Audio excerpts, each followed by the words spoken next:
السلام علیکم ورحمۃ اللہ وبرکاتہ۔ میں آج کل مہاراشٹر کے مختلف اضلاع کے دورے پر نکلا ہوا ہوں۔ اسی سفر کے سلسلے میں اورنگ آباد بھی جانا ہوا۔ وہاں میری قیامگاہ پر ملاقات کے وقت میں بہت سے حضرات مجھ سے ملنے آ رہے تھے۔ اس میں سے 2 صاحبان بھی تشریف لائے میرے پاس۔ یہ کام فقیر درویش لوگ ہیں، کچھ اسلام کی دعوت کا کام کر رہے ہیں۔ انہوں نے مجھے کچھ کتابچے پیش کیے، میں نے کہا شکریہ کے ساتھ وہ قبول کیا اور رکھ دیا۔ اس وقت تو میں ان پر نظر بھی نہیں ڈال سکا کیونکہ آنے والوں کی قطار لگی ہوئی تھی۔ بعد میں میرے علم میں آیا کہ وہ صدیق دیندار نامی تحریک کے نمائندے اور داعی تھے، اور اس ملاقات کی انہوں نے تصویریں کھنچوائیں اور اس کو اس طرح وائرل کر رہے ہیں، پھیلا رہے ہیں، اس کے ساتھ میں یہ تاثر دے رہے ہیں میرا نام لے کر کہ فلاں صاحب کی، مولانا سجاد نعمانی صاحب کی ہم کو تائید اور سرپرستی حاصل ہے۔ میں یہ بات بہت ہی واضح لفظوں میں کہنا چاہتا ہوں کہ صدیق دیندار فرقے کے بارے میں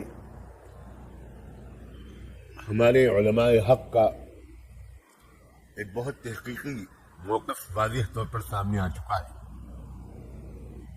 حیدرآباد کے مستند علماء، معتبر اور مشہور ترین عالم حضرت مولانا محمد عبد القوی صاحب اور ان کے دیگر رفقاء اور دیگر بہت سے علماء بہت واضح طور پر دلائل کے ساتھ یہ تحقیقی موقف پیش کر چکے ہیں کہ صدیق دیندار فرقہ یہ ایک گمراہ فرقہ ہے اور قادیانیت ہی کی ایک شکل ہے۔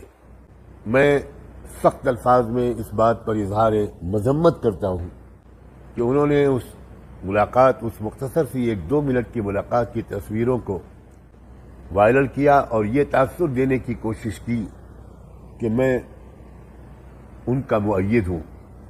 حاشا وکلا، میرا مسلک وہی ہے جو تمام اکابر علماء دارالعلوم دیوبند کا، علماء مظاہر العلوم کا، علماء ندوۃ العلماء کا ہے۔